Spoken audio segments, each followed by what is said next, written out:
Magandang gabi po sa inyong lahat. Naririto naman po ulit tayo para pag-aralan ang salita ng Diyos. Salamat po sa inyong pagdalo at salamat po sa mga bagong bisita natin na naririto ngayon. Bago po tayo magsimula ay tumayo po tayong lahat at tayo po ay manalangin. Humingi po tayo ng tulong sa ating Amang Diyos nang sa gayon po tayo ay Kanyang subaybayan sa ating pag-aaral. Mahal naming Diyos na makapangyarihan sa lahat, kami po ay lumuluhog sa iyong muli upang humingi ng tulong, Ama. Tulong po na kailangan namin upang sa aming pag-aaral po ay maintindihan namin ang iyong itinuturo sa amin. Gumabay ka po sa amin hanggang sa matapos ang pag-aaral namin ngayong araw na ito at tulungan mo po kaming maintindihan at maunawaan ang bawat bagay na dapat namin pong maunawaan nang sa gayong kami po ay lumago at kami po ay iyong magamit. Tunay Ama, ikaw ay napakabait sa amin. Salamat po Ama at manatili ka po sa buong araw po ng aming pag-aaral. Marami pong salamat Ama sa pangalan ng iyong anak na si Jesus. Amen. Babalik po tayo sa ating aralin ngayon at may bago tayong pag-aaralan uli. Ngayon po, welcome uli sa ating Mission Bible School. At sinasabi po ng Diyos muli, paalala lang, sinasabi niya, "You will find me when you search for me with all of your heart." Sinabi ng Diyos, ako ay iyong makikita kung ako ay hahanapin mo ng buong puso. Kaya sa ating pong pag-aaral, dapat po buong puso ang ating pag-aaral nang sa gayon ating makita ang ating Diyos. Ngayon po ay ating Family Bible Study again ng Volunteers of Christ. Welcome po sa inyong lahat. Praise the Lord. To God be the glory. Palakpakan po natin ang ating Panginoong Diyos. Ulitin ko po uli, ang basihan ng ating pag-aaral ay ang Biblia. Ang salitang nakasulat, ang salita po ng Diyos na nakasulat sa Biblia. Ito po ang ating basihan, ito po ang ating pagbabatayan, ito po ang ating tatayuan sa ating pag-aaral ng mga salita ng ating Panginoong Diyos. Bagamat po ang Biblia po ay sapat na upang sagutin ang ating mga katanungan, ang Diyos po ay meron ding itinatago o ikinukubli niya. At yun po ay sa kanyang dahilan. Hindi po natin siya matatanong kung bakit, ngunit tayo po ay magkakaroon lang ng siguro po kaisipan o haka-haka natin na marahil kaya itinatago ng ating Panginoong Jesus o Panginoong Diyos po natin ang ilang mga bagay na nasa sa Kanya ay sa dahilang wala pa tayong sapat na kaisipan para maunawaan ang mga bagay na yon. Magkaganon man po, kung hindi man natin maintindihan o hindi natin masagot ang mga ilang katanungan sa buhay natin, ako po ay nakatitiyak na sa araw na atin siyang makita o makaniig, ito po, ang kasagutan po niya ay ipahahatid sa atin. For the meantime po, ay pag-aralan natin ang kanyang mga salita ayon po sa kanyang naisulat, sapagkat ang nakasulat po dito ay kanyang pahayag. Basahin po natin ito. The secret things belong to God, but those things which are revealed belong to us and our children.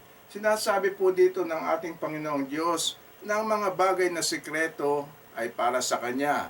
Ngunit ang mga bagay na Kanyang inilahad, mga bagay na Kanyang ipinahayag, mga bagay na Kanyang ipinakita at itinuro sa atin, lahat po ito ay kayamanang para sa atin at para sa ating mga anak. Kaya po, tuloy po ang ating pag-aaral. Sinasabi rin din po sa Proverbs 25:2, kadakilaan ng Diyos, ang itago niya ang isang bagay, ngunit kadakilaan din ng mga hari na ito ay kanyang hanapin. Kaya hanapin po natin ang mga bagay na sa palagay natin ay kailangan nating malaman. At humingi tayo ng tulong sa Diyos na tayo ay tulungan niya para makita natin ang bagay na hinahanap natin, mga kasagutan po hinggil sa Kanya, hinggil sa kalangitan, at hinggil sa Kanyang kaharian. Ngayon po ang pag-uusapan natin, the deity of Jesus Christ, ang pagka-Diyos ng ating Panginoong Jesucristo.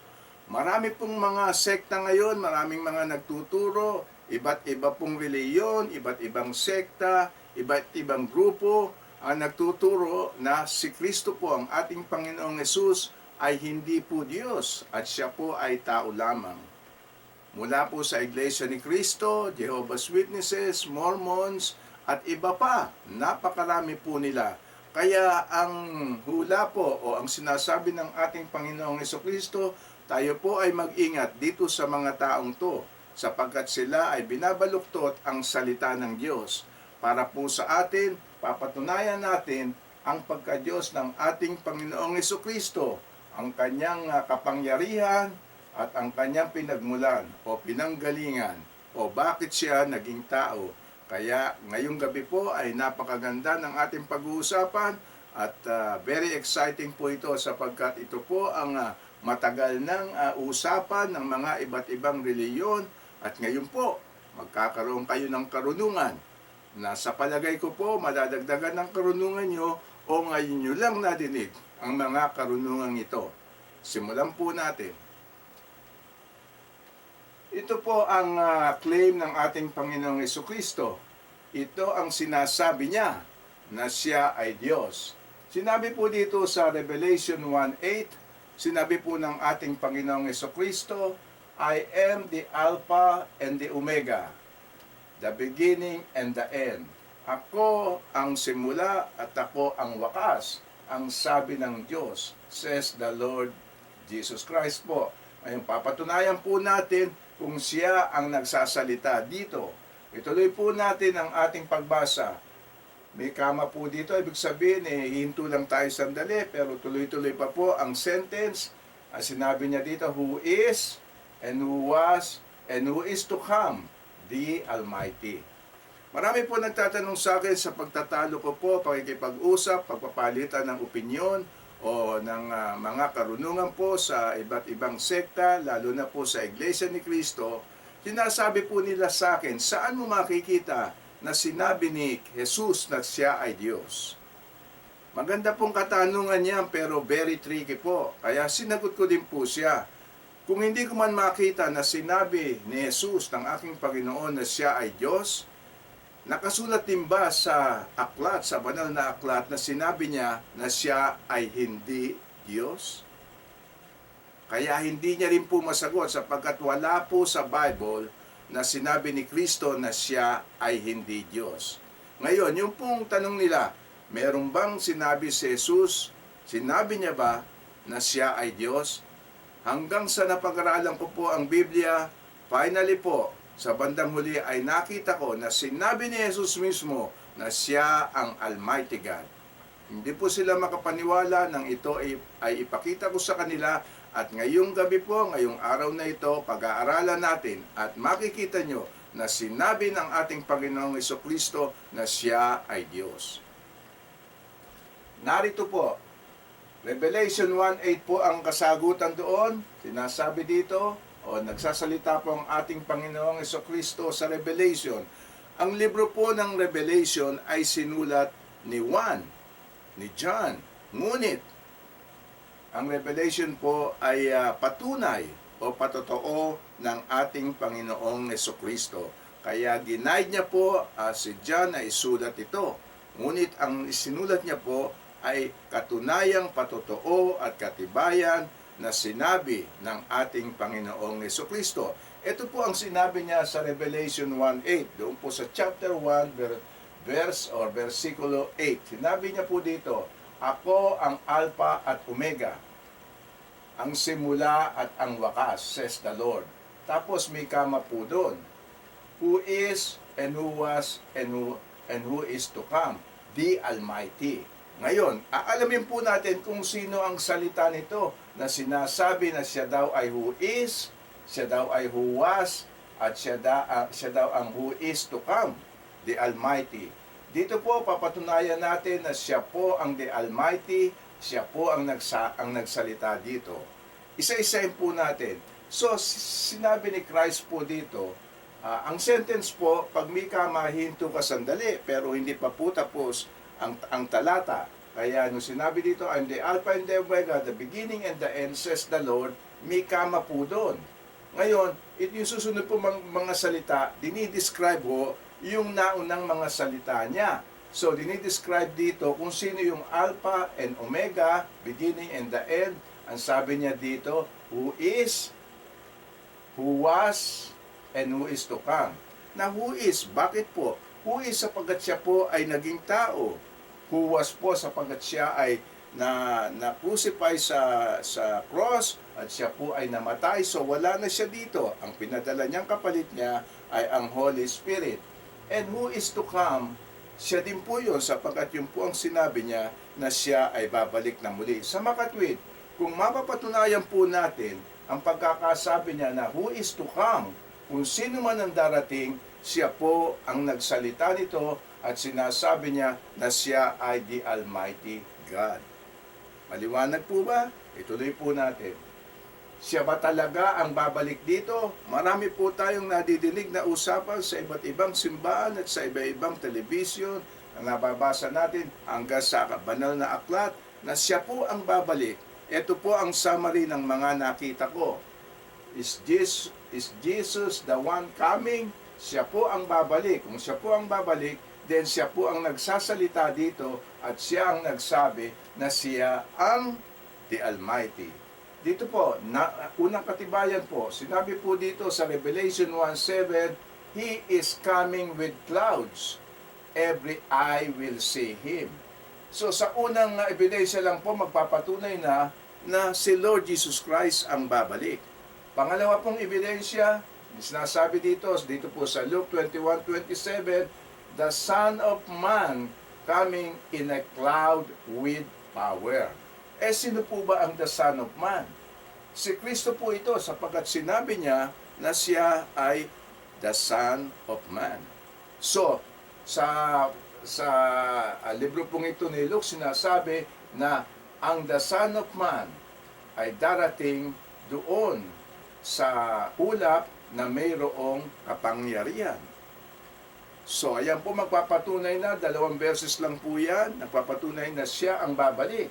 Pangatlo po, sinabi dito, siya mismo po nagsalita dito sa Revelation po. Sinabi niya, I am coming quickly with my reward. Yun po ang sabi ng ating Panginoong Jesucristo, behold, I am coming quickly with my reward to give to everyone according to his conduct. Malinaw na malinaw po ang ating Panginoong Jesucristo ang babalik upang ibigay niya ang ating gantimpala ayon sa ating nagawa, ayon sa ating ugali, at ayon sa lahat ng mga gawain na ating ginawa o hindi ginawa. Pang-apat po, ito po, sumulat po si John at sinabi niya, even so, come Lord Jesus. Sinasabi po ni John na Lord Jesus, kung ano man po ang nangyayari o mangyayari, bumalik ka po muli. Yun po ang pangako mo. Kaya sinabi ni John dito, even so, come Lord Jesus Christ. Dito naman po sa Revelation 22:20. Apat na pong verses yan, sunod-sunod, nagpapatunay po na ang ating Panginoong Jesucristo ang siyang babalik. Hindi po ang Diyos Ama, hindi po ang Holy Spirit, kundi siya po. Panglima po, sinabi dito, ito po ang nagsalita dito, ay ang ating Panginoong Jesucristo. Sinabi niya po dito, I go to prepare a place for you. If I go to a place to prepare for you, I will come again. So babalik daw po siya. Sinabi niya po ito doon sa John 14:3, ito po yung papaalis na siya. At sinabi niya sa mga disipulo, kailangan ako ay umalis. Kailangan ako ay pumunta sa kaharian ng aking Ama. At kung ako ay aalis, ay sa dahilang ihahanda ko ang inyong matitirahan doon sa kaharian. At sapagkat ako ay aalis, ako ay babalik din. Kaya ang Panginoon pong Jesucristo ang siyang babalik na muli. Pang-anim po, sinabi dito, Jesus will come back as you saw Him go into heaven. Ang nagsalita po dito ay ang mga anghel. Ito po ang senaryo na papaakyat na ang ating Panginoong Hesukristo sa langit. Nandoon sila, nakatingin sila hanggang ang ating Panginoong Hesukristo ay nakaakyat at lumagpas sa ulap at hindi na nakita. Ngayon, meron pong dalawang anghel na bumaba at sinabi sa kanila, "Iyang nakita niyong si Jesus na umakyat sa langit ay babalik din sa dating gawi nang makita niyo siyang umakyat sa langit." So yung mga anghel mismo po ang nagsasabi na ang ating Panginoong Hesukristo ang babalik. Hindi po ang Diyos Ama, hindi po ang Holy Spirit o sino man, kundi ang ating Panginoong Hesukristo ang siya ang babalik. Kung magkaganon po, nangangahulugan lang na ang nagsalita dito. Okay, ano po number 7, hindi na po makita dito. So will be the coming of the Son of Man be. Ito po sa Matthew 27, ito po ang istorya po nito ay sinasabi at nagtatanong ang mga disipulo ng ating Panginoong Hesukristo kung kailan ang dating niya o ang balik niya. At sinabi niya po na katulad din po nung panahon ni Noah, ang mga tao po ay nagiinuman at may kasalan at maraming kasayahan. At ang sabi ng Panginoong Diyos, ganun din ang mangyayari sa pagbabalik niya. Babalik din siya. Kaya dito po sinasabi sa 6 na verses na ito, nagpapatunay po na ang babalik ay ang ating Panginoong Hesukristo. Wala pong verses o talata o anumang nakasulat na ang babalik ay ang mahal na Espiritu Santo o ang Diyos Ama. Ang nakasulat po sa Bible na babalik ay ang ating Panginoong Hesukristo. Unang-una po, paano babalik ang ating Diyos Ama? Hindi naman siya nakarating dito. Ang Panginoong Hesukristo lang ang naririto at siya ang babalik. Ngayon, ang Holy Spirit po ay nandito na, hindi na siya babalik. Kaya ang hinihintay po natin ay ang ating Panginoong Hesukristo sa kanyang pagbabalik. Ngayon, papatunayan natin na ang ating Panginoong Hesukristo ay Diyos din. Marami pong tumatanggi dyan, mga Muslim, Iglesia ni Cristo, Jehovah's Witnesses, at iba pa. Ngunit sa nakita nyo ng una, sapat na po yung para patunayan na ang ating Panginoong Hesukristo ay Diyos. Ngunit ayaw po nilang tanggapin yun. Kaya dadagdagan pa natin ang ating ebidensya, bagamat yung naunang natin pinag-usapan ay sapat na. Sa isa pong kaso, kung tayo po ay nasa korte, para patunayan po ng hukom na tama sinasabi mo, kailangan mayroon kang witnesses. Kaya ngayon po, ipepresent ko sa inyo ang mga witnesses o saksi ng ating Panginoon Diyos na si Hesukristo na magpapatunay na siya ay Diyos. Tignan po natin ang mga saksing ito. Unang saksi po natin ay si John. Si Saint John po, isang disipulo ng ating Panginoong Hesukristo. Ito po ang sabi niya. Doon po sa John 1:1, ito po ang sabi niya, the Word. Yung pong word na yan, isa po ito sa mga titulo, pangalan o title ng ating Panginoong Hesukristo. Ang tawag po sa kanya ay the Word. Now, bakit po the Word? Kaya the Word ang tawag sa kanya ay ipahayag niya kung sino ang kanyang ama sa pamamagitan ng salita. The Word was with God and was God. Sinasabi po, pinapatunayan ni John na ang ating Panginoong Hesukristo ay Diyos na totoo. Siya po ay Word, ang pangalan niya ay Word. Ang Word po ay nasa sa Diyos at ang Word po ay Diyos. Sinabi niya, and the Word was God. Ibig po sabihin, kung itatranslate natin, instead na Word po, ilagay natin ang pangalan ng ating Panginoong Hesukristo. Sinasabi po ni John, si Jesus ay Diyos. Tapos na po, dapat tapos na doon, dapat makita na nila. Ngunit kung hindi pinakikita sa kanila ang revelation po o paliwanag mula sa langit, hindi po nila ito matatanggap sapagkat hindi nila naintindihan. Ngunit sa atin po na ang isipan natin ay malinis at hinahanap natin ng katotohanan, madali pong tanggapin ito na sinabi ni John, the Word was with God and was God. Number 2 po, si Thomas po ang tatawagin kong pangalawang saksi natin. Sinabi po ni Thomas, Thomas answered, my Lord and my God. Tinawag niya po ang ating Panginoong Jesucristo, my Lord and my God. Bakit niya tinawag? Sapagkat si Thomas po ay siya po ay hindi naniniwala na nabuhay ang ating Panginoong Jesucristo. Ang sabi niya po, hanggat hindi ko mahawakan ang butas sa kanyang palad na gawa ng pako na nang siya ipako sa krus, hindi ako maniniwala na siya ay nabuhay. Lumitaw po ang ating Panginoong Jesucristo at kinausap siya habang sila ay nandoon sa isang silid. At ang sabi sa kanya, lumapit ka dito, Thomas, at iyong hawakan ang mga bakas o butas ng kamay ko na naging dahilan sa aking pagpako. Ito po nang makita at mahawakan ni Thomas, ito po ang sinabi niya, my Lord and my God. Marami po silang sinasabi na kaya lang daw po nasabi ni Thomas yun, ay nabigla si Thomas at na-excite po siya, naging excited siya, etc. Ngunit namutawi po sa labi ni Thomas po, ng disipulo ng ating Panginoong Jesucristo, siya po ay sinamba ni Thomas at sinabing, my Lord and my God. Ang ating Panginoong Jesucristo, hindi niya pinagbawalan si Thomas na tawagin siyang my Lord and my God. So nagpapatunay lang po na inaamin ng ating Panginoong Jesucristo na siya ay tunay na Diyos at tunay na tao din. Pangatlo po, si Peter. Si Peter po, ito po ang sabi ni Peter, you are the Christ, the Son of the living God. Yan po ang sabi ni Peter. Now, kilala ni Peter na tao si Kristo, pero bakit niya pong sinabi, you are the Son of God? Ito po ay nangyari sa isang senaryo na ang kausap ng ating Panginoong Jesucristo, ang mga disipulo, at ang sabi niya, sino ako na tawag ng tao na anak ng Diyos? Ang sabi nila. Sino ako na anak ng tao? Ang sabi nila. Ang sumagot po mga disipulo, sabi, ikaw daw si Elijah, ikaw daw si ganito o si ganoon, etc. Ngunit, umulit-uli ang tanong ni Kristo, pero sino sa palagay ninyo ako? Sino ako sa inyo?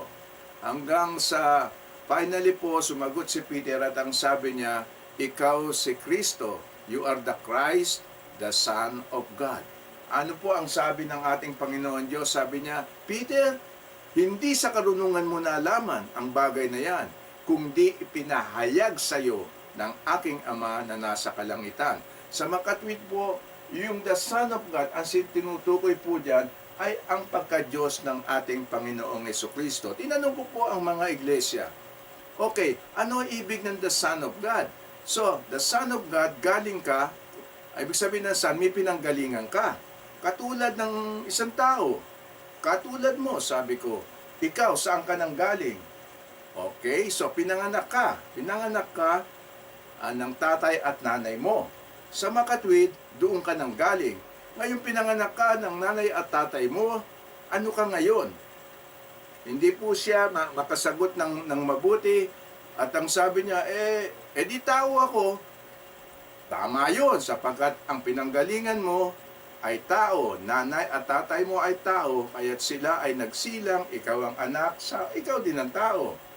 Ganon din ang pinakahulugan po na sinabing Son of God. Ang sabi po sa Son of God, ang ating Panginoong Jesucristo ay galing sa Diyos Ama. Okay, kaya po ang kanyang katutubo po ay pagka-Diyos din. Ang kanyang nature po ay pagka-Diyos. Now, hindi po siya anak ng Diyos na sasabihin natin na ang Diyos Ama ay may asawa at si Jesus ang anak. Hindi po yon. Yung po mga title na yon, yung po ay simbolo o metaphor po sinasabi para malaman natin ang kahulugan. Ang kahulugan lang po para sa Trinity po, para sa Diyos Ama at Diyos Anak, sinasabi po sa atin na ang katutubo ng ating Panginoong Jesucristo ay katulad ng Diyos Ama. Ang Diyos Ama ay Diyos, siya ay anak, kaya sinasabi lang po na ang anak ay ay isang Diyos din. Panglima po, 1, 2, 3, 4, pang-apat po, ang pang-apat na tatawagan natin na saksi ng ating Panginoong Jesucristo po ay si Stephen. Si Stephen po ay napakatapang, malakas po ang loob niya at sinabi niya ang totoo, nagsalita siya doon sa Sanhedrin. Ang Sanhedrin po, ito po ang pinaka-congress ng nung panahong yon o Supreme Court ng panahong yon, ng panahon ng ating Panginoong Jesucristo, at siya po ay nagsalita doon. Ngunit nagalit sa kanya ang mga elders o mga nakakataas o mga pinuno ng Sanhedrin Court. Kaya ang ginawa po sa kanya ay binato siya. Ngayon, nung mamamatay na po siya, ito po ang sinabi ng sumulat. Si Stephen po, he called on God saying, Lord Jesus.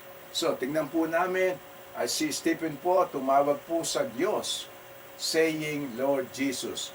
Sa sentence po, kung titignan nyo dito, sinabi dito, tumawag siya sa Diyos na nagsalita, at siya ay nagsalita. So, ito po, tuloy-tuloy po yun, na ang tinutukoy po nito ay ang susunod na pangalan. At ang pangalan pong nandito ay Lord Jesus Christ. So, tinawag ni Stephen na Diyos ang ating Panginoong Hesukristo. Napakalinaw po niyan. Yang 4 na talata pong yan o versikulo, yan po ay sapat ng magpatunay. Ngunit, tumuloy po tayo sa ating pag-aaral. Ito po, dapat po ito, panglima si King David. Ang sabi po ni King David dito, the Lord, na sinasabi niya, yung Lord dito po, tinutukoy niya ang Diyos Ama. Said, sinabi sa aking Lord. At tinutukoy niya man po dito ay ang ating Panginoong Jesucristo. Kaya kung titignan mo po dito, si King David, tinawag niya ang God the Father at si Lord Jesus Christ na Diyos o Lord. Hindi po ba? Kaya si King David din po ang ginawa nating isa sa mga saksi na nagsasabi na ang ating Panginoong Jesucristo ay tao at Diyos ding totoo. Now, ito po ang susunod, si Isaiah, sinabi po kay Isaiah, his name, ang pangalan daw po ng ating Panginoong Jesucristo will be called Mighty God. Ayan po ang linaw-linaw na sinabi sa Isaiah na ang pangalang itatawag sa ating Panginoong Jesucristo ay Mighty God. Hindi lang po yun, kama uli dyan, Everlasting Father. Katulad din ng Diyos Ama ang tawag sa ating Panginoong Diyos. Dito po explain ko lang, hindi po sinasabi dito na ang ating Panginoong Jesucristo siya rin ng Diyos Ama. Ang ibig po sabihin dito, maski na ang ating Panginoong Jesucristo, ang kanyang mga ginagawa at pagmamahal, tulad din ng ginagawang pagmamahal sa atin ng Diyos Ama. Kaya ang title po o titulo na tinawag sa kanya ni Isaiah ay Everlasting Father. Doon po yun sa Isaiah 9:6. Ang susunod po tatawagin ko ay 24 na elders. Yung po ang mga elders na yon. Pagkakalam ko po dito, ito po ang yung 12 anak ni Jacob po, the 12 elders, at saka yung 12 pong disipulo. Kaya po lahat sila ay 24. Lahat po ng disipulo at yung 12 tribes of Israel, ito po ang sabi nila, God Almighty. Now, sino itong God Almighty ito? Na ito, sinasabi niya po dito, ng 24 elders, siya po ang who is, who was, and who is to come. Hindi po ba pinatunayan na natin na ang tumutukoy dito ay ang ating Panginoong Jesucristo? Sapagkat siya po ay naging tao, sumaatin siya. Nung mapako siya po at siya ay namatay, so naging huwas na siya, past tense na po. At in the future po, nangako siya na siya ay babalik muli, kaya siya po ang who is to come. Kaya dito po, ang 24 na elders, mga disipulo at anak ni Jacob o the 12 tribes of Israel, ang sabi po nila, ang ating Panginoong Jesucristo ay God Almighty. Ngayon, ang mga anghel naman, tingnan po natin. So, kukuha po tayo ng saksi sa kalangitan, ang mga anghel po. Ang sinabi ng mga anghel, God Almighty. At inulit po lang, sino itong God Almighty na ito? Ito po ang sabi ng mga anghel, who is, who was, and who is to come. Sino po ang makakatanggi sa mga ebidensyang ito na nagpapatunay na ang ating Panginoong Jesucristo ay tunay na Diyos? Ngunit tunay din siyang tao at naging tao siya. Siya po ay Diyos na nagkatawang tao. Para po sa atin, para bayaran ang kaparusahan ng ating mga kasalanan. Ngayon, tignan po natin, tatawagin ko na po yung mga mob. Yung mga mob po, ito po yung mga taong magugulo na nagkasama-sama na gustong patayin ang ating Panginoong Jesucristo. Ito po ang sabi, "We stone you." Ito po ang sabi nila, galit na galit po yung mga mob. "We stone you. You being a man, make yourself God." Ito mismo ang mga kalaban ni Jesus. Ito pong mga walang pakundangang mga taong to na nagkakagulo at gusto siyang saktan o patayin. Sinabi po, kasi po nagkaroon po ng enkwentro ito. Ang sabi ng ating Panginoong Jesucristo, "Bakit ninyo ako binabato sa mabubuti kong ginagawa?" Sumagot po yung mob na yun, yung mga tao pong magugulo at nanlalasik ang mga mata at galit na galit sa kanya. Ang sabi sa kanya, "Hindi ka namin binabato sa iyong ginagawa, kundi binabato ka namin sapagkat ikaw na tao, sinasabi mo na ikaw ay Diyos." So yung po hindi po tinanggihan yung paratang sa kanya na siya ay Diyos. Kaya yung po pinapatunayan din ng mga mob na ito, ng mga magugulong tao, na si Kristo, inamin ng ating Panginoong Jesucristo na siya ay Diyos. Tatawagin po natin ang mga demonyo. Maski na po mga demonyo ay tatawagin nating saksi para po mapatunayan na ang ating Panginoong Jesucristo ay tunay na Diyos. Ito po ang sabi ng mga demonyo, "You are the Holy One of God." Yung pong salitang niya na sinabi ng mga demonyo, ang kahulugan po niyan ay ang ating Panginoong Jesucristo ay nanggaling sa Diyos at Diyos ding totoo. Kaya sinasabi ng mga demonyo, "You are the Holy One of God." Sapagkat ang Diyos Ama po ay tinatawag din the Holy One. Yan po ay makikita nating nakasulat sa banal na aklat. Kaya inaamin po ng ating Panginoong Jesucristo na siya ang the Holy One at inaamin din ng Diyos Ama na siya ay the Holy One. Kaya diyan po makikita nyo ang napakalinaw pong katibayan niyan. Ngunit binabaluktot ng mga taong ayaw maniwala na ang ating Panginoong Jesucristo ay Diyos na totoo. Tawagin po naman natin ang Roman soldiers. Yung po mga Romanong sundalo po nung ipinapako sa Jesus, nandun po sila nagbabantay. Ngunit nang lumindol po at pumidlat at nagkaroon po ng pagpapanik ang mga tao, nila malaman kung ano gagawin nila. Nung pong namatay na si Kristo sa cross, ito po ang sinabi ng mga Roman soldiers, "He really was the Son of God." Sa takot nila, sinabi nila na He really was the Son of God. Bakit hindi nila sinabing Son of Man? Mas kilala nila si Kristo na tao. Dapat sinabi na He was really the Son of Man. So pagkakasabi po nila na He was really the Son of God, ito po ay tumutukoy sa pagka-Diyos ng ating Panginoong Jesucristo. Now, tignan po naman natin ang susunod nating saksi, ang God the Father mismo. Ang Diyos Ama mismo ang tatawagin natin. Diyos Ama, tinatawag ka po namin na bilang saksi sa iyong anak. At ito po ang sabi ng Diyos Ama. But to the Son, He said, ito ang sabi ng Ama, "Your throne, O God." Ang iyong trono, O Diyos. Yun po ang namutawi sa mga labi ng Diyos Ama. Tinawag niya ang ating Panginoong Jesucristo na Diyos din. Ang sabi niya po, ang iyong trono, O Diyos. Your throne, O God. Bakit po ganun ang tawag ng Diyos Ama sa kanyang anak? Bakit po tinawag niya rin na Diyos ang ating Panginoong Jesucristo? Yun po ay tatalakayin natin. Ang iba po na talakay natin.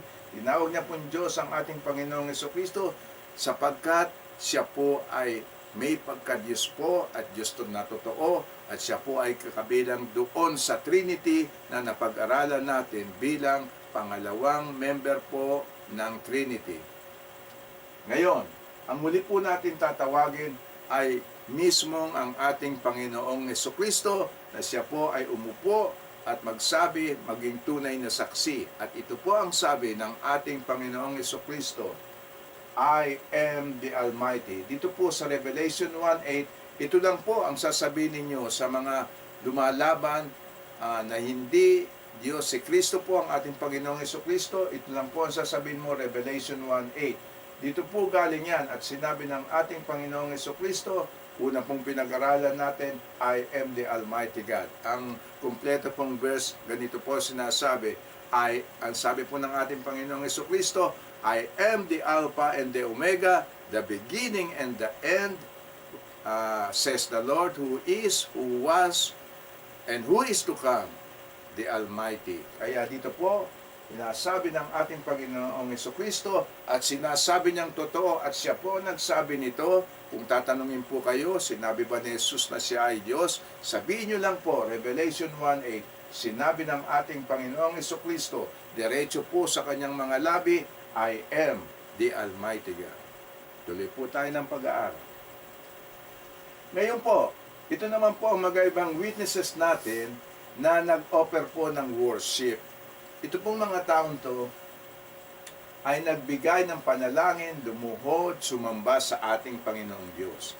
Kung hindi po Diyos ang ating Panginoong Jesucristo, hindi niya tatanggapin ang mga panalangin at pagsamba sa Kanya. Ngunit tinanggap niya po ito lahat.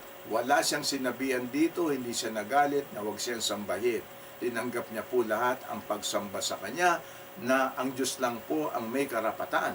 Ngunit ang ating Panginoong Jesucristo, hindi niya ito tinanggihan at tinanggap niya ito ng buong puso. Ito po sinasabi, yung three kings po, natatandaan niyo po ba yung tatlong haring mago na galing sa east o sa silangan? Ito po ang sinasabi, they fell down and worship Him. Itong mga wise na mga taon to, mga haring mago po ito, ay galing po ito sa silangan ng mga bansang silangan, at hinanap nila ang batang ito na ang ating Panginoong Jesucristo. At nung nakita, nung ang bituin po ay huminto kung saan nakahimlay ang ating Panginoong Jesucristo na isang bata pa po, isang sanggol, nang makita po nila ito, lumapit po sila po ay lumuhod at sinamba nila ang ating Panginoong Jesucristo. Bakit nila sasambahin ang ating Panginoong Jesucristo? Baby pa ho siya. Paano po nila nalaman na si baby Jesus po ay Diyos? Ang akin pong kaalaman lang ang nagsasabi sa akin na galing din po sa Diyos na ang nagbigay sa kanila ng pahayag o ipinahayag sa kanila o nireveal sa kanila, binigyan sila ng revelation ng ating Panginoon Diyos at sinabi sa kanila, hanapin ninyo ang batang ito at siya ay inyong sambahin. Kaya nung makita nila ang ating Panginoong Jesucristo, lying in a manger po, nandun po sa sabsaban, sila po ay lumuhod at sinamba nila ang bata o ang sanggol na si Jesus Christ. Yan, sino po susunod? Ang mga disciples po, ayan po alam natin, nasasabi po dito po sa Matthew, sinasabi dito, they worship Him. At ang sabi po nila, you are the Son of God. Yan pong the Son of God, yan lang pong salitang yan hindi na po dapat ipaliwanag pa lahat ng pinapaliwanag natin sa inyo, namin sa inyo. Sapat na po yung una pang nakita natin. Ngunit kaya po natin pinapaliwanag, pinag-aralan, para maipakita doon sa tumututol o kumukontra ng ating Panginoong Hesus ay Diyos, sila ay maliwanagan. Kaya yan po, tuloy-tuloy po ang ating pag-aaral. At yung pong mga babae po, noong ang ating Panginoong Jesucristo ay nabuhay na maguli, ang mga babae po, nung makita siya, they came and worship Him. Sinamba ng mga babae ang ating Panginoong Jesucristo. Hindi po sila pinagbawalan ng ating Panginoong Diyos at hinayaan po niya na siya ay kanilang sambahin. At sa mga anghel po, pati mga anghel po, they worship Christ also. Angels of God worship Him. Mababasa po natin yan sa Hebrews 1:6. Ang pati po yung tao po na pinasukan ng demonyo o ng masamang espiritu, pati po yun. He ran and worshiped Jesus Christ. He worshiped Him. Yung si Thomas po, napag-aralan na natin, winorship niya rin si Christ. Sabi niya, my Lord and my God. Si Stephen po, sinabi niya rin, winorship niya rin po, calling on God, receive my spirit. At ang 24 elders po, At sinabi rin po, they fell down before the Lamb of God and worship Him. Ito po ang mga tao na nagwo-worship sa ating Panginoong Jesucristo. Hindi po tinanggi, ni isa po dito hindi tinanggihan ng ating Panginoon Diyos. Tinanggap niya lahat ang pagsamba at panalangin ng mga taong ito. Yan po nagpapatunay ng ating Panginoong Jesucristo ay Diyos, sapagkat ang worship po, ang pagsamba ay nauukol lang sa Diyos at wala ng iba. Ngayon, pag-uusapan po natin para tunay na mapatunayan natin sa mga taong itinatanggi, itinatakwil, nilalait at pinagtatawanan ang ating Panginoong Jesucristo. Pag sinabi natin na siya ay Diyos, ito po ang isa pang katibayan na pakikita natin at pag-aaralan ngayon. Inasabi po dito, kung mayroon po kayong kilalang tao o sinuman at sinasabi niya na siya ay tulad din ng Diyos, kailangan malaman po niya kung ano ang mga katangian ng isang Diyos. Dito po sinasabi na ang Diyos ay eternal. Napag-aralan po natin yan. Sinasabi po ng ating Panginoong Jesucristo, siya ay eternal. Ang Diyos ay sovereign. Si Jesus po ay sovereign din. God is Almighty. Paulit-ulit po natin pinag-aaralan, si Jesus po ay Almighty rin. Ang God is omnipresent. Palagi po siya at nandun po siya kahit saan lugar. Si Jesus po ay omnipresent din. Ang Diyos po ay omniscient. Siya po ay maraming karunungan at hindi mauubos ang kanyang karunungan. Alam niya lahat mula sa nakaraan, kasalukuyan at darating pang panahon. Si Jesus po ay omniscient din. God is holy. Ito po ang kapurihan ng Diyos. Wala po siyang bahid ng kasalanan. Siya po ay holy. Dito po pinapatunayan na si Jesus po, ang ating Panginoong Jesucristo, ay holy din. God is righteous. Ang Diyos po ay makatarungan. Ang ating pong Panginoong Jesucristo ay makatarungan din. God is truth. Katotohanan po ang Diyos. Si Jesus po ay katotohanan din. Sinabi niya, I am the way, the truth, and the life. Ang Diyos po ay pag-ibig. Si Jesus po ay pag-ibig. Sino makakasukat sa ginawa ng ating Panginoon Diyos? Ordinary po na ang isang slave o isang utusan ay mamatay para sa kanyang hari. Nakadinig na po ba kayo ng hari na nagpakamatay sa kanyang utusan o sa kanyang alipin? Wala po kayong nadinig pang ganyang istorya sa libro, sa history, sa geography, sa biography ng kahit na anong tao. Ngunit, sa buhay lang po ng ating Panginoong Jesucristo, doon natin makikita na ang isang hari ay nagpakamatay para sa kanyang mga alipin, para sa kanyang utusan. Yan po ang ating Panginoong Jesucristo na nagpakamatay para sa atin. Tayo po ang mga alipin ng mga kasalanan natin at siya po ay namatay para sa atin. Meron na po ba kayong nakitang hari na gumawa tulad ng ginawa ng ating haring at Panginoong Jesucristo? Wala pong iba. Siya lang po ang gumawa niya. Susunod po, God is immutable. Ang Diyos po ay hindi nagbabago. Si Jesus po ay hindi rin nagbabago. Ang kanya pong hangarin, pagmamahal sa atin ay hindi nagbabago. Ang kanyang paraan para tayo ay maligtas, ang paraan ng Diyos maaari pong magbago. Ngunit ang kanyang layunin na tayo ay maligtas, yun po ay hindi nagbabago. Ang kanyang pagmamahal po ay hindi rin nagbabago. Ang pagtulong po sa atin ay hindi rin nagbabago. Kaya ang Diyos po ay hindi nagbabago. Ang ating Panginoong Jesucristo ay hindi rin po nagbabago. God is invisible. Ang Diyos ay hindi nakikita. Ang ating Panginoong Jesucristo po ay hindi rin nakikita. Ipapaliwanag po natin yan. At yung pang-12 po dito, hindi na natin makita, ngunit sapat na po ito lahat para patunayan na ang ating Panginoong Jesucristo ay tunay na Diyos at tunay na tao din. Siya po ay Diyos na nagkatawang tao. Ito po, so ngayon po, titignan naman natin ngayon ang mga verses po na nagsasabi nung mga binanggit nating katangian ng Diyos na nandun din po at inaamin ng ating Panginoong Jesucristo. Una po, sinabi, God is eternal and Jesus is eternal. Ito po, sa Micah 5:2, sinasabi po ng ating Panginoong Jesucristo ay nanggaling mula doon sa walang katapusan. sa eternity po, sa everlasting.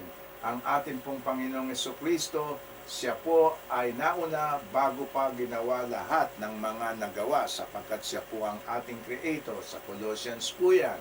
Nasabi po naman doon sa John, siya po ang in the beginning po, sa simula po, siya po ay salita at ang salita po ay Diyos. Maliwanag po yan sa John 1:1. Dito po sinasabi sa John 17:5, the glory I had with you, Father, before the world was. Nakikipag-usap po siya dito sa kanyang Ama at sabi niya, hinihingi niya na po dito ang kanyang kaluwalhatian na nasa kanyang Ama mula at bago pa ginawa ang buong mundo. Dito po, as nasabi naman sa Timothy, now, ito po ina-address o tinatawag ang ating Panginoong Jesucristo. Ang sabi po sa kanya, now to King, eternal, immortal. So dito po tinatagurian na ang ating Panginoong Jesucristo ay walang hanggan, walang katapusan, at siya po ay immortal, walang kamatayan. At dito po sinasabi, Jesus the same yesterday, today, and forever. Sapagkat eternal po siya, so siya po ang nakaraan, siya po ang kasalukuyan, at siya po ang kinabukasan. Nasabi din po bandang huli dito, I, Jesus, am the Almighty and the Omega. Ito po na pag-aralan natin, ito po tumutukoy na siya ay walang hanggan, sapagkat ang Diyos ay walang hanggan din sa Revelation 1:8. Tandaan niyo po ito, Revelation 1:8. At basahin po ninyo at suriin kung tama ang itinuturo ko sa inyo. Pangalawa po, sinasabi, God is sovereign, Jesus is sovereign. Sinasabi po dito ang kapangyarihan ng Diyos kung ano ang sinasakop niya. Ang sinasakop po ng kapangyarihan ng Diyos ay lahat. Langit at lupa, sa lahat po ng lugar hanggang sa ilalim ng dagat, hanggang sa impyerno po.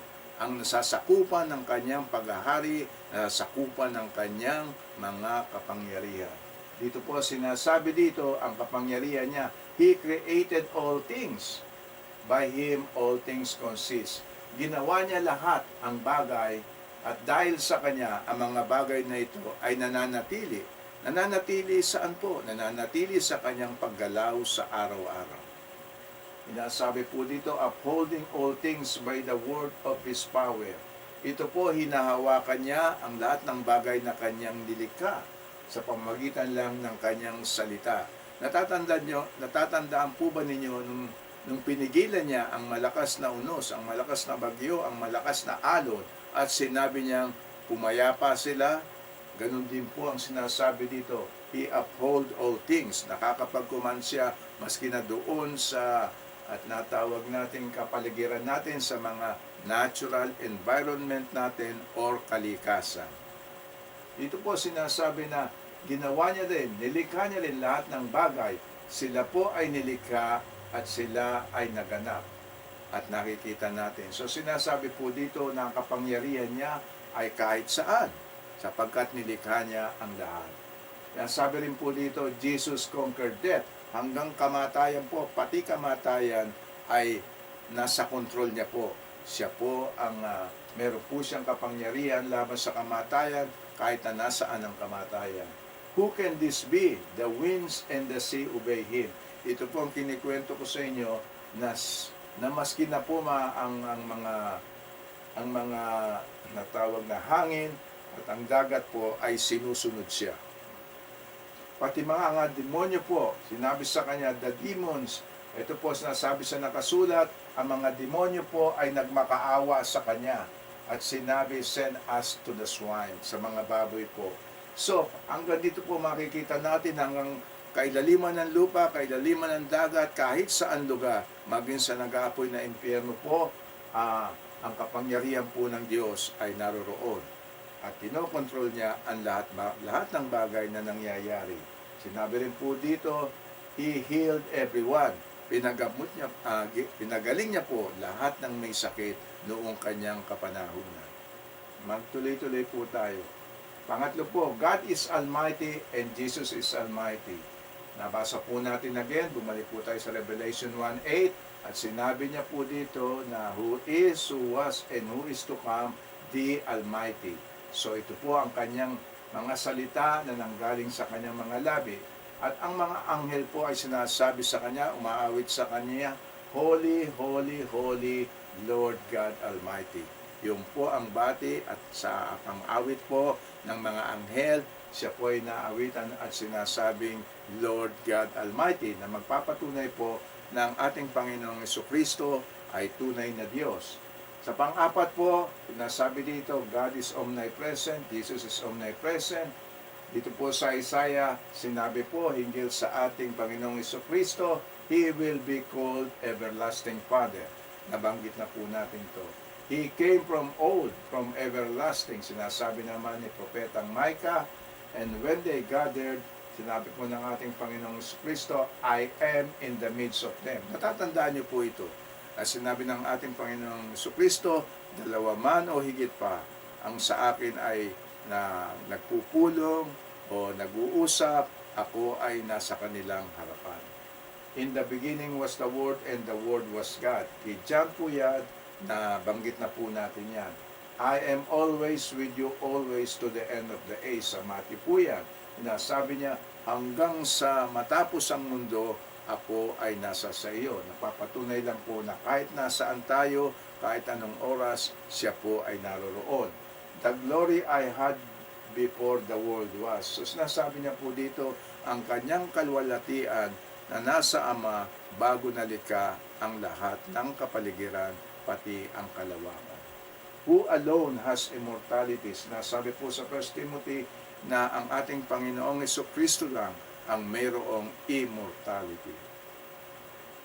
Panlima po, God is omniscient. Ibig po sabihin dito, marunong ang Diyos, napakarunong ng Diyos, alam niya lahat.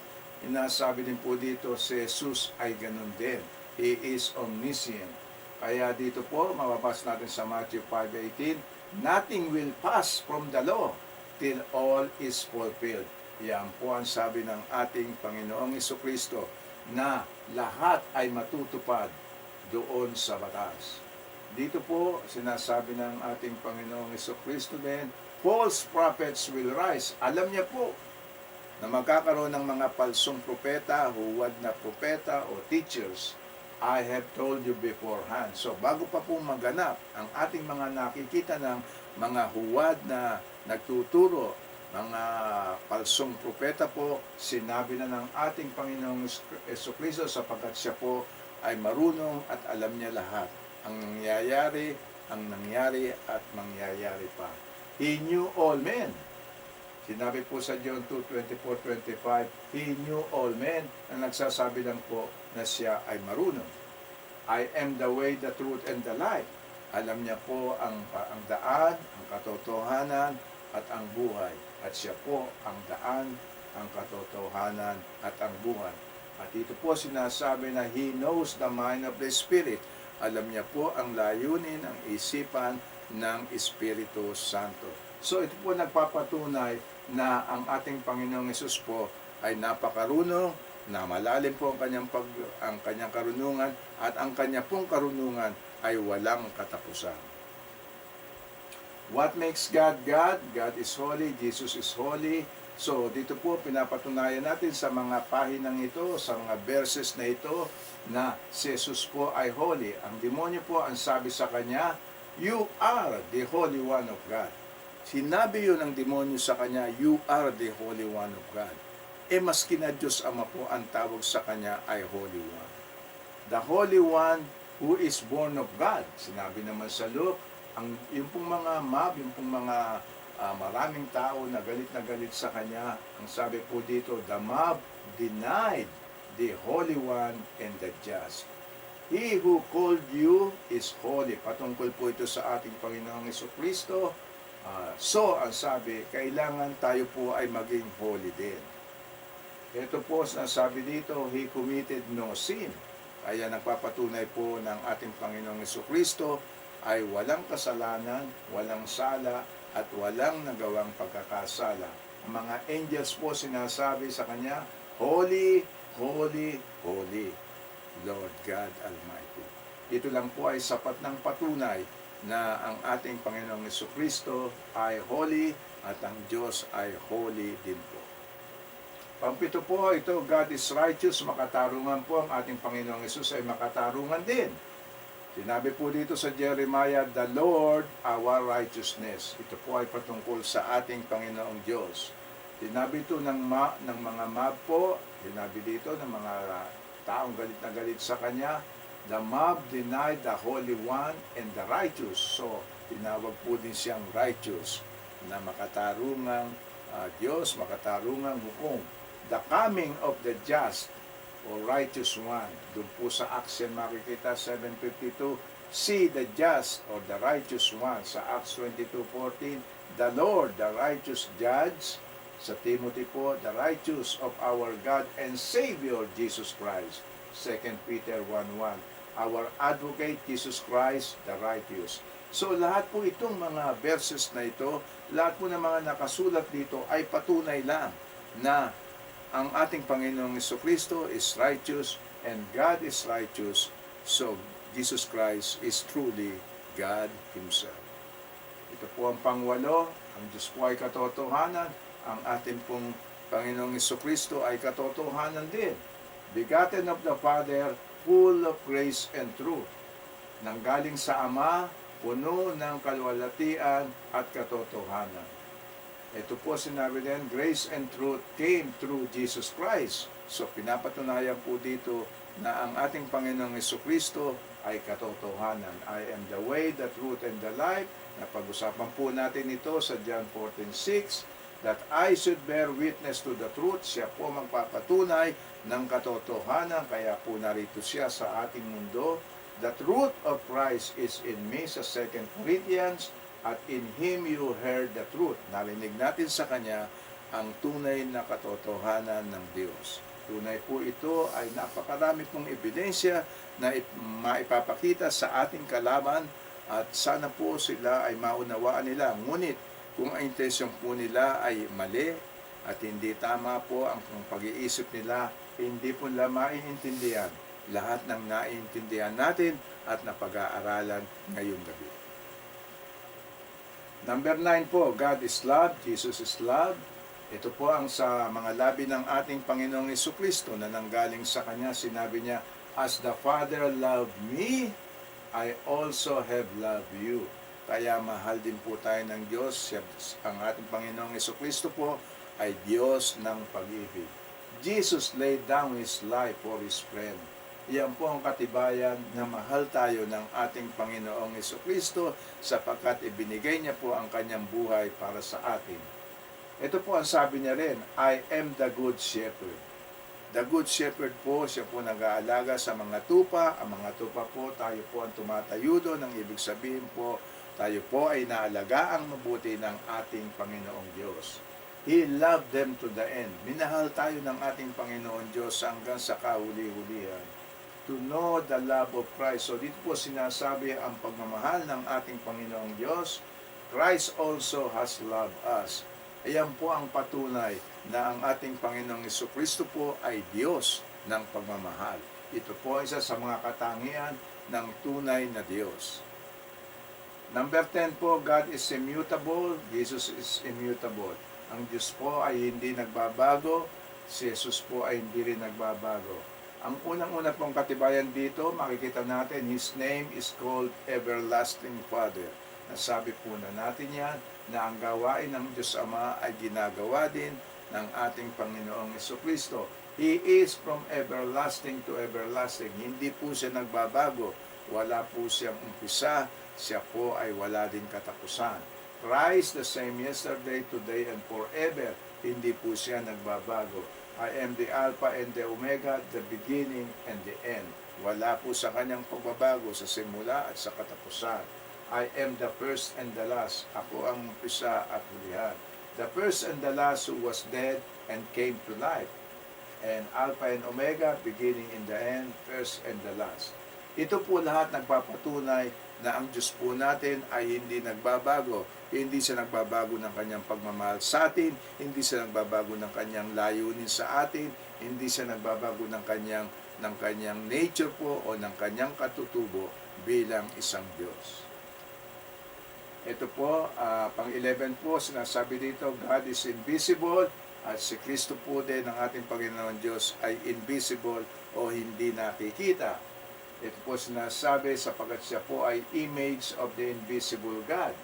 And now to King Eternal, Immortal, Invisible. Ang sabi po nakasulat doon sa 1 Timothy na sinasabi na ang ating Panginoong Jesucristo ay haring walang hanggan.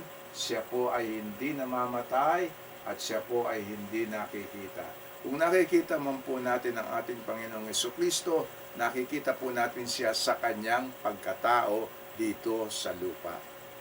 Ngunit ang siya ay nabuhay na maguli, hindi na po natin siya makikita kung hindi siya magpapakita sa atin. God is Creator, Jesus is Creator.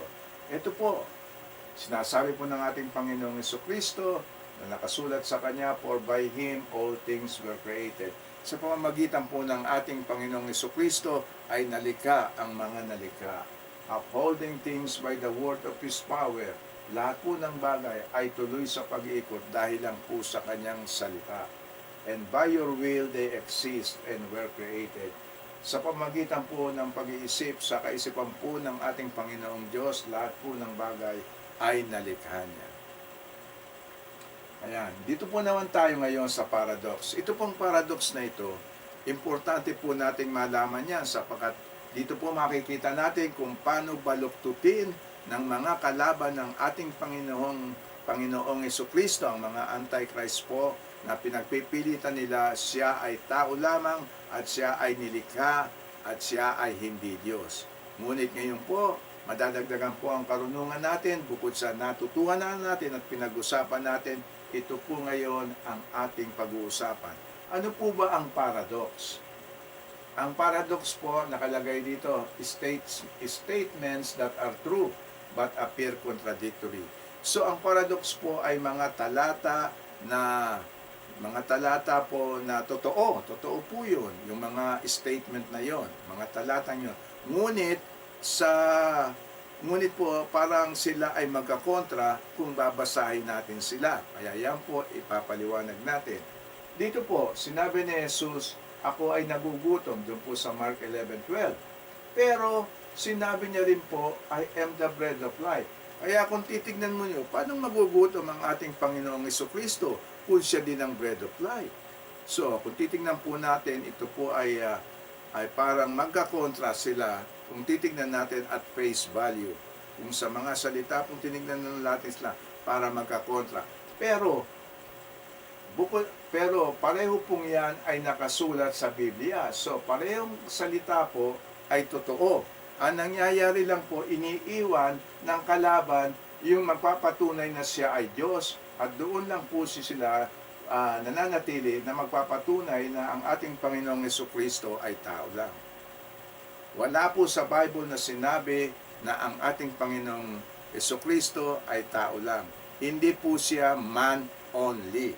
Pero He is a man. Kaya lang po huminto sila doon. He is not a man only. He is also God. Kaya po dito, nung nagutom si Kristo, yan po ang kanyang pagkatao. Nung inamin niya at sinabi niya, I am the bread of life, dito sinasabi niya sa kanyang pagka-Diyos. Ngunit hindi po maamin yan, iniiwasan po yan ng mga kalaban. At hindi nila itinuturo sa kanilang mga tao, sa kanilang mga nananampalataya sa kanila.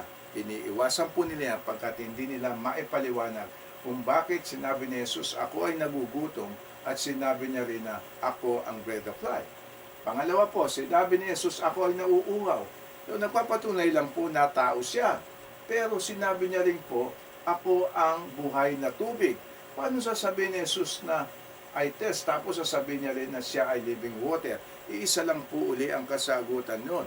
Sinasabi niya ako ay nauuhaw sa kanyang pagkatao at sinasabi niya I am the living water sa kanyang pagkadiyos.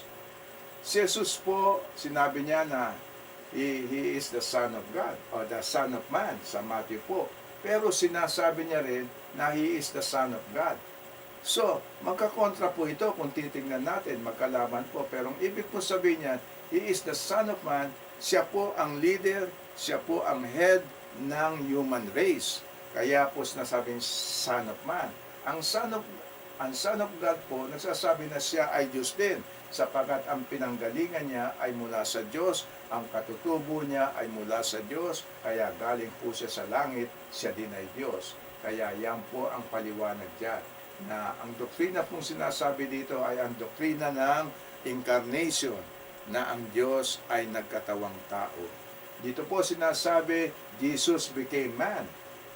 Okay, totoo po yan. Pero kung titignan po dito, sinasabi din ni Christ po, sinasabi ng ating Panginoong Jesucristo na siya ay Almighty God. Bakit niya sinabing siya ay tao, became man, tapos siya ang Almighty God din? Ganun din po ang kasagutan. Sinasabi niya po ito sa kanyang pagkatao, at ito naman pong Almighty God, sinasabi niya sa kanyang pagkadiyos. Now, number 5, no man has seen God. Walang nakakita sa Diyos. Sino makakakita sa Diyos? Of course, si Christ hindi niya nakita sa kanyang pagkatao, ngunit sa kanyang pagka-Diyos, He was with God. Sapagka Diyos po ng ating Panginoong Jesucristo, nakita niya ang Diyos Ama, sapagkat siya po ay isa sa Trinity o second member ng Holy Trinity. Ngayon, pang-anim po, sinasabi dito, God gives His glory to no one. Hindi binibigay ng Diyos ang kanyang kalwalhatian kahit na kanino. Hindi niya ibibigay ang kanyang glory. Ngunit, sinabi po ng ating Panginoong Jesucristo, inaangkin niya ang kalwalhatian na meron siya mula sa kanyang Ama. His glory with His Father. Kaya dito po sinasabi dito na ang ating Panginoong Jesucristo ay taong totoo at Diyos na totoo. Ito po naman, another pass, 7, 8, 9, 10. The Father is greater, but Christ claims equal to God. Okay, sinabi po ng ating Panginoong Jesucristo, ang kanyang Ama ay mas mataas sa akin. Pero hindi po nagsasabi doon na si Kristo ay hindi Diyos. Sinasabi lang po na ang gawain ng kanyang Ama o tungkulin ng kanyang Ama o pwesto ng kanyang Ama ay mas mataas kaysa sa kanya sapagkat siya ay anak.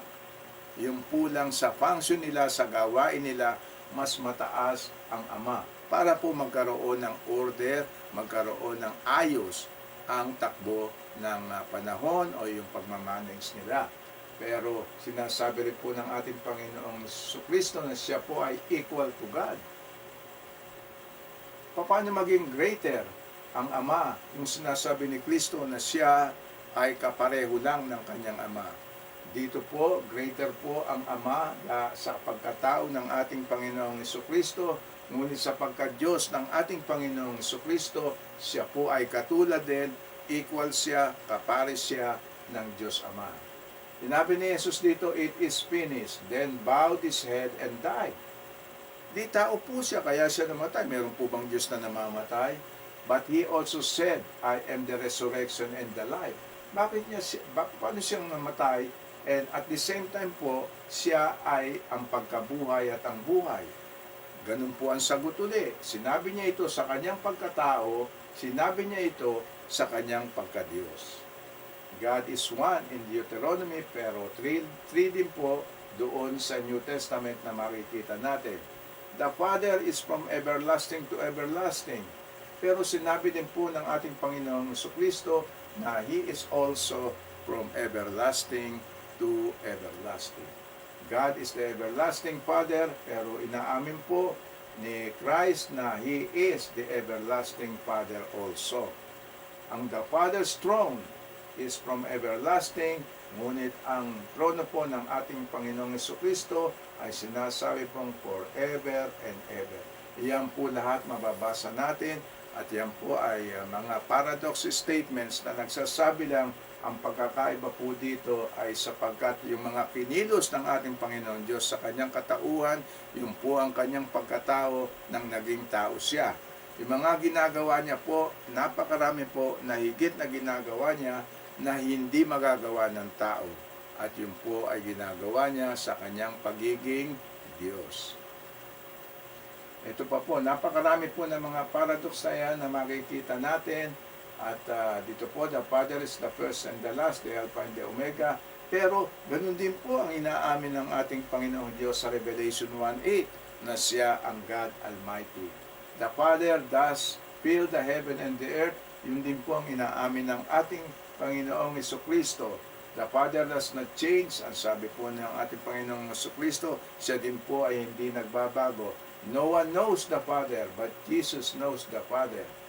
Alright? So sa kanya pong pagka Diyos ay kilala niya ang Diyos Ama sapagkat siya po ay Diyos din at naroon siya at kabilang siya sa Trinity po ng ating Panginoong Diyos.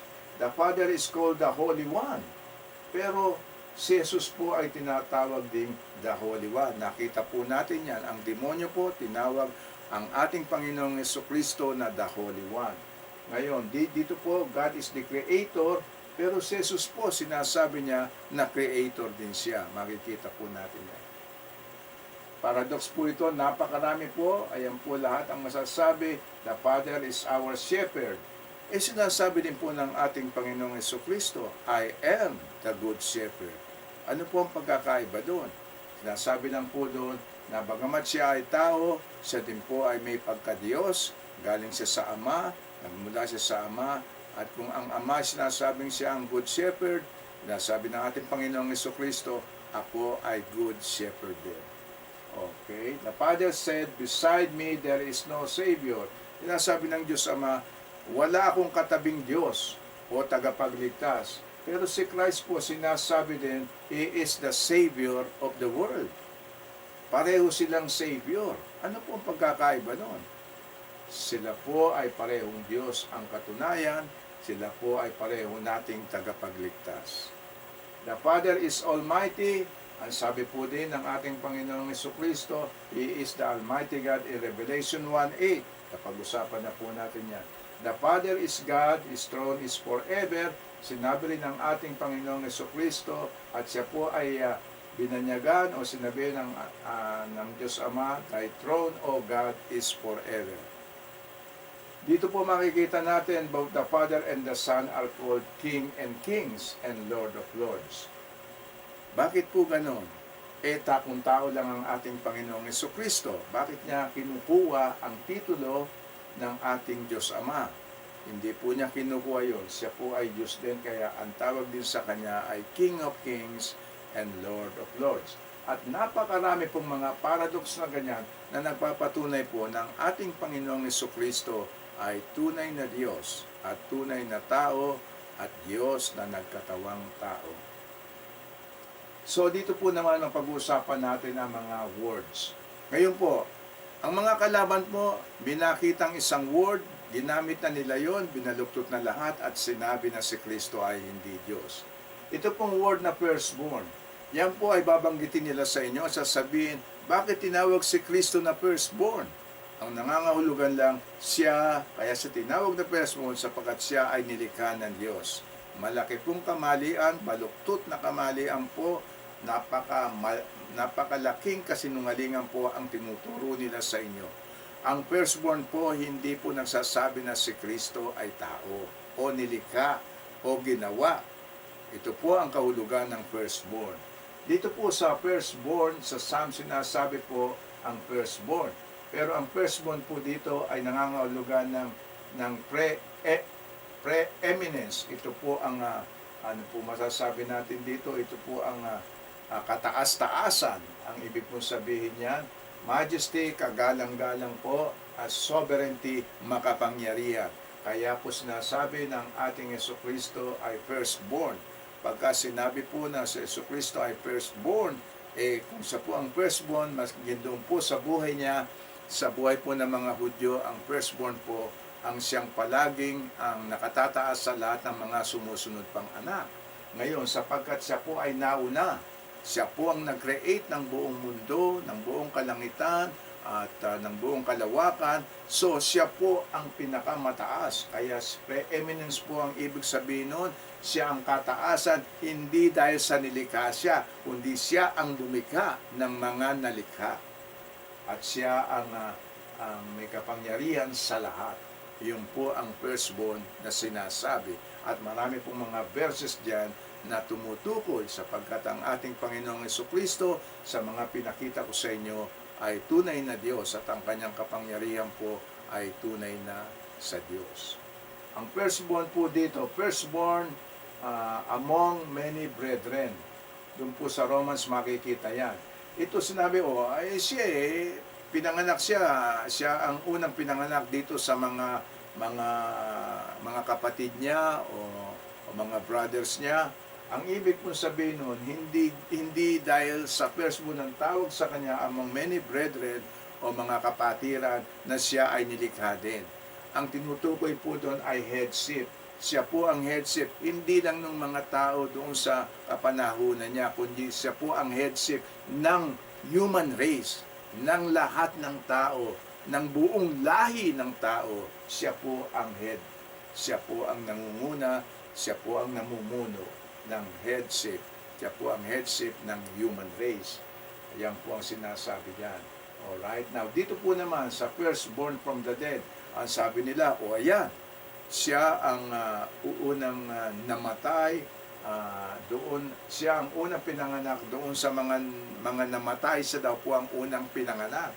So, ito po, tinatranslate nila literally. May mga literal meaning po ang mga salita sa Bible, pero yun po, iuugnay mo tama at hanapin mo ang mga supporting verses po sapagkat ang pag-interpret po o paliwanag ng Biblia hindi po dapat galing sa atin. Ang pagpapaliwanag po ng Biblia ay ang Biblia din ang magpapaliwanag, hindi po tayo.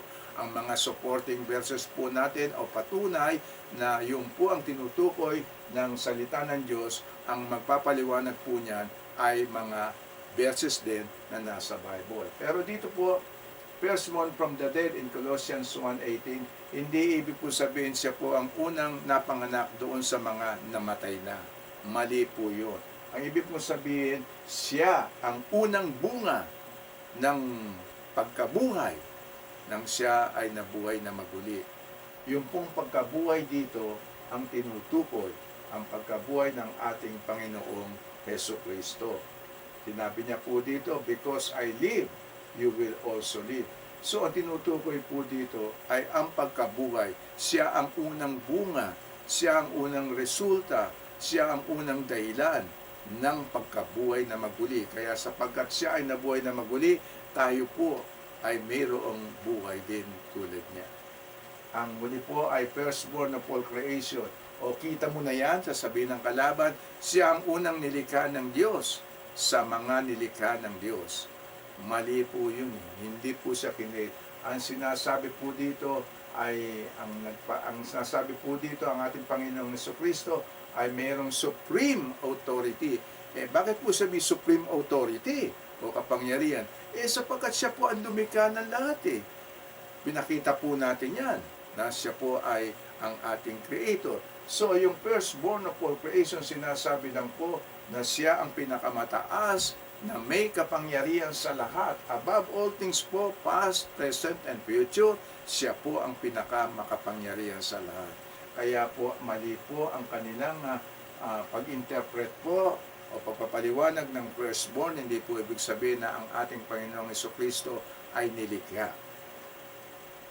Ito po ang doctrine ng incarnation. Tinatanong po ito ng mga kalaban ng ating Panginoong Jesucristo kung siya ay tunay na Diyos.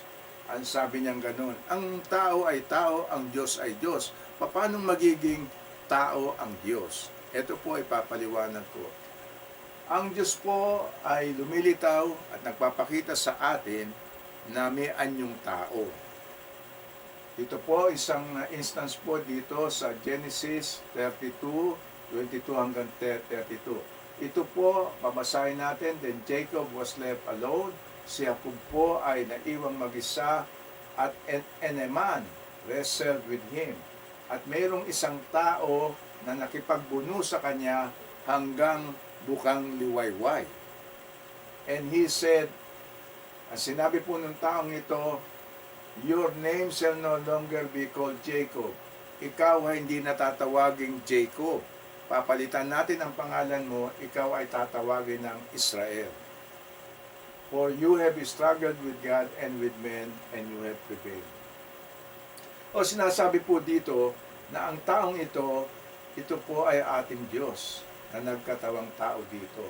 Ang pagkakatawang tao niya po, hindi tulad nung ipinanganak siya. na talagang isang tao na nasinapupunan ng isang babae. Ito po ay bigla lang po siya sa kapangyarihan niya, nagkatawang tao siya, kaya po siya kailangan magkatawang tao para makita siya. Sapagkat po ang daigdig natin, ang mundo natin ay kakaiba sa mundo o daigdig ng Diyos. Ang sa atin po ay physical, ang sa Diyos po ay spiritual. Pag-aaralan po natin yan sa mga susunod na panahon. Pangalawa po, ang Diyos po ay naging tao din o nagpakitang tao o nagpalit siya ng forma niya parang tao doon po sa Daniel 3:25.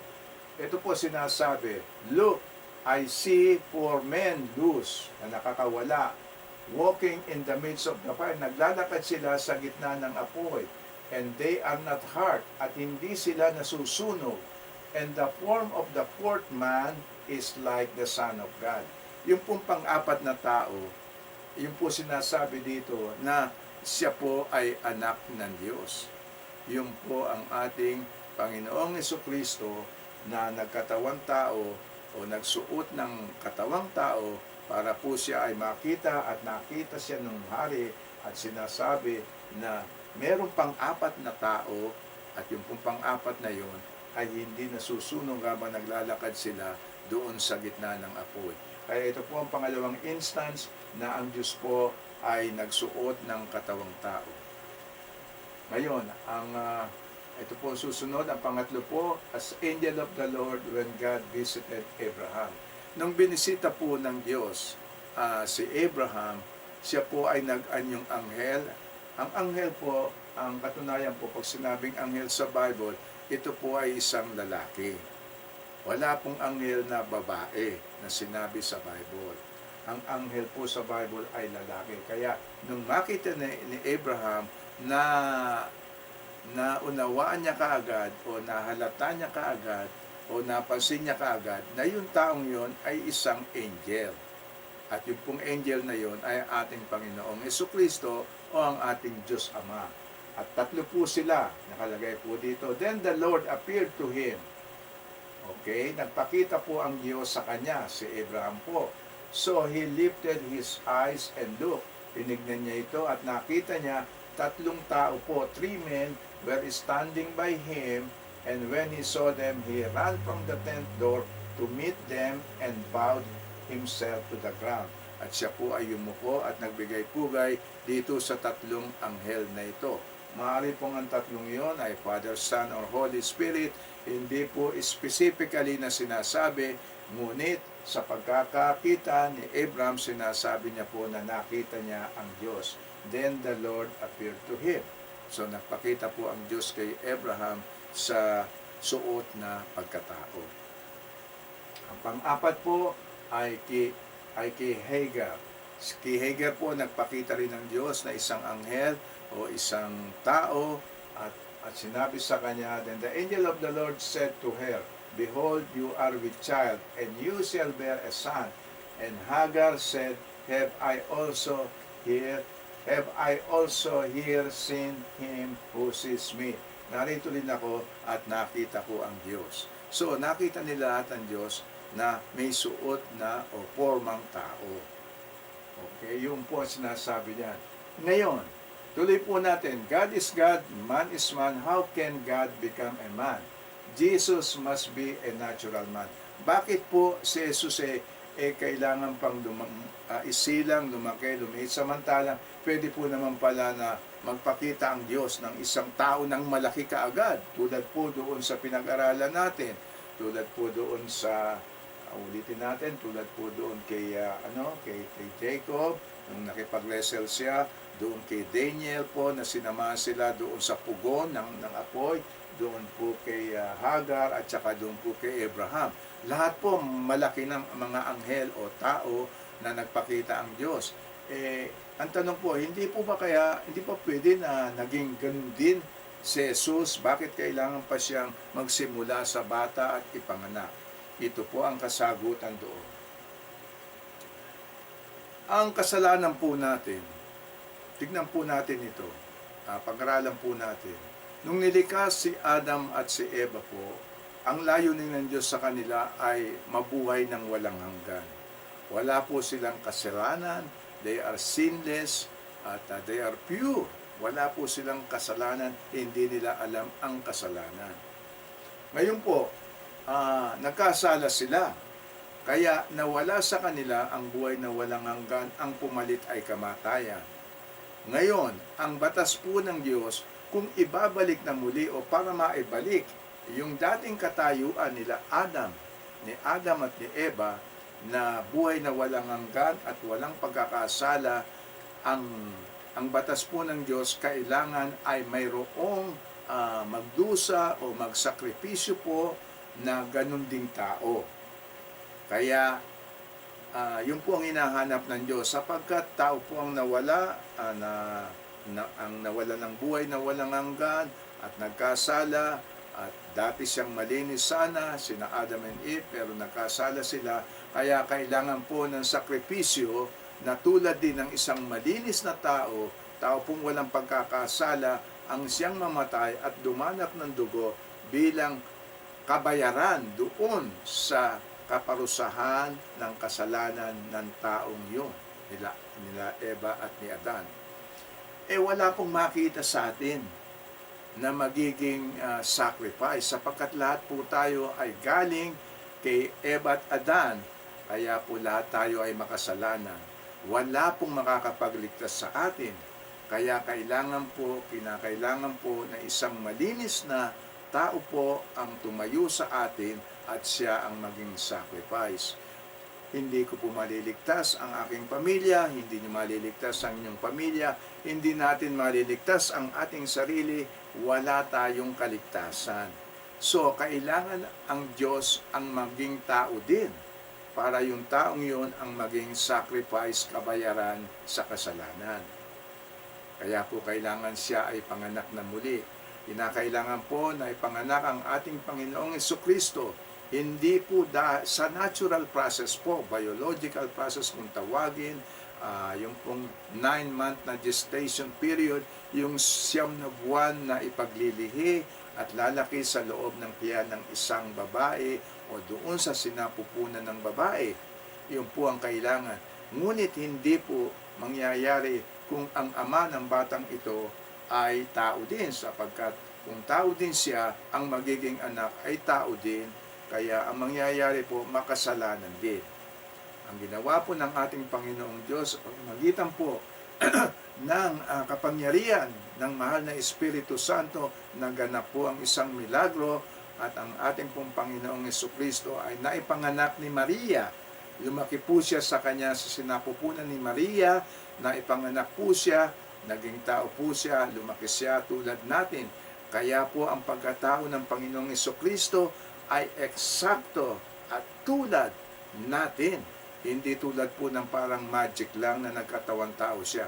Ang Diyos po ay tunay na dumaan sa proseso ng pagiging tao, ngunit hindi po galing sa tao. Siya po ay galing sa mahal na Espiritu Santo. Yun po ang kailangan, na maging tunay na tao ang ating Panginoong Jesucristo, at hindi lang parang magic o milagro na bigla na lang siyang lilitaw.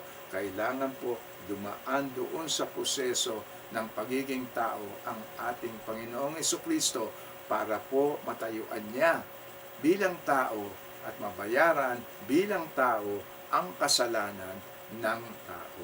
Naintindihan po ba natin yun? Ay pong salamat. Tuloy-tuloy po tayo. Kaya po dito makikita natin uli ang katangian ng Diyos. Kung isang tao po o iba pa ay naghahangad na siya ay maging Diyos.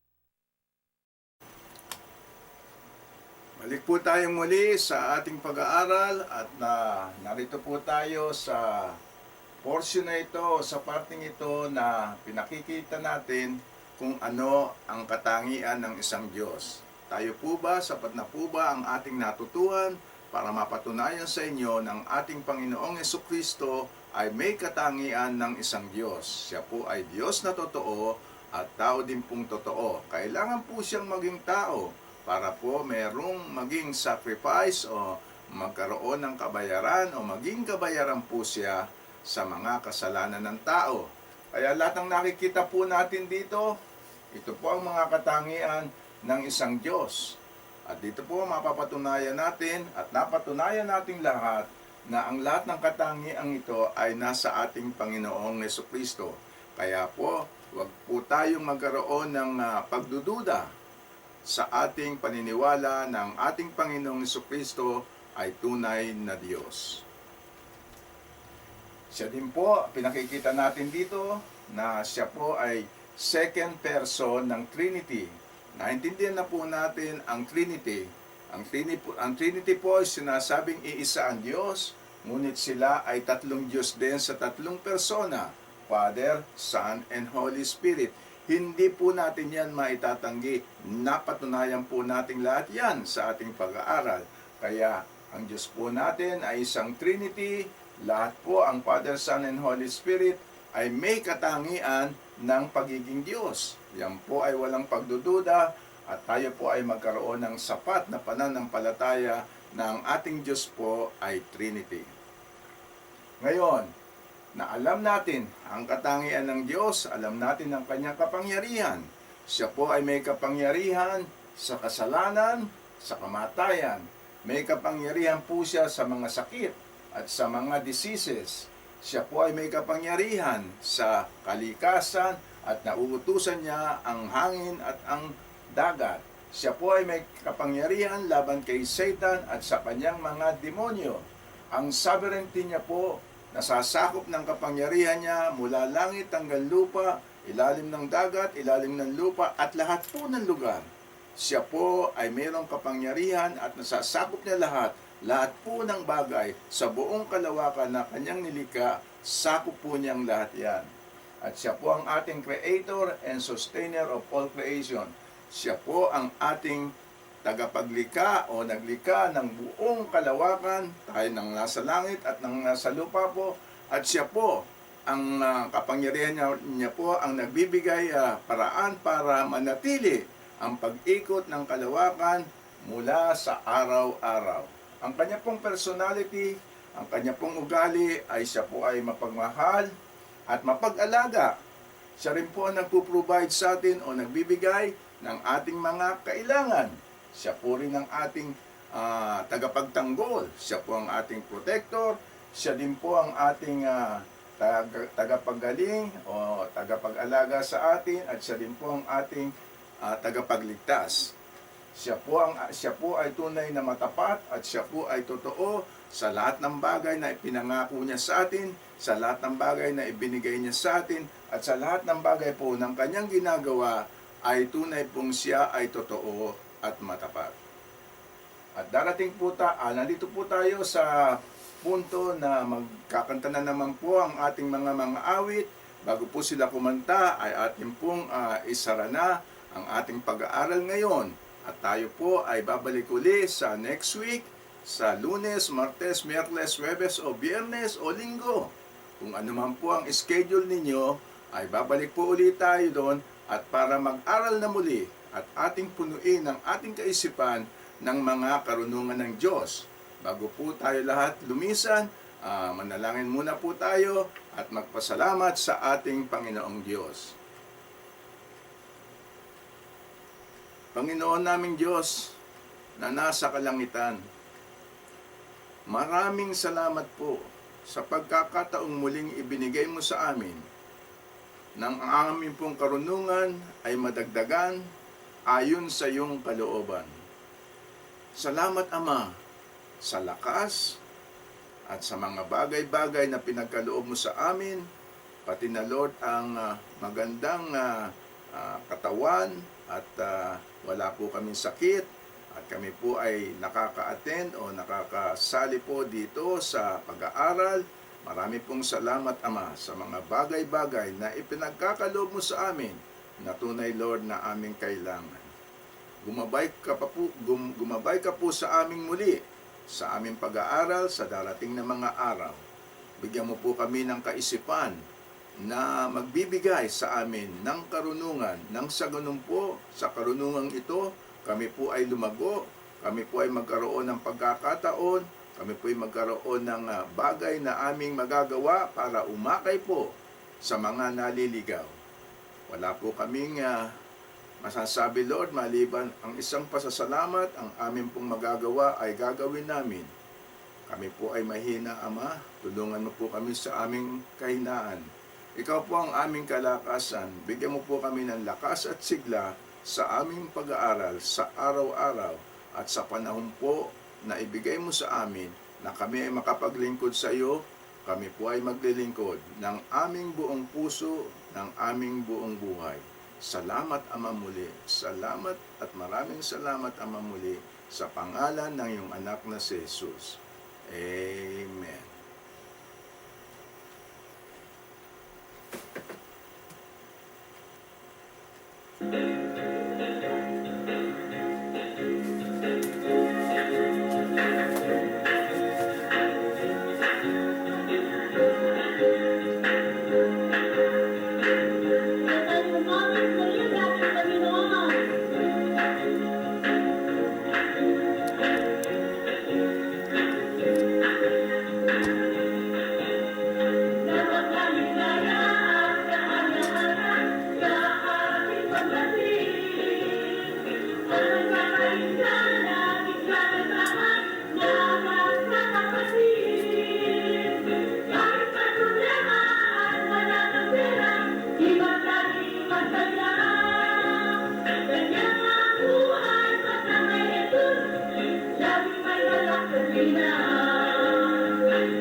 Ang nagkakaisa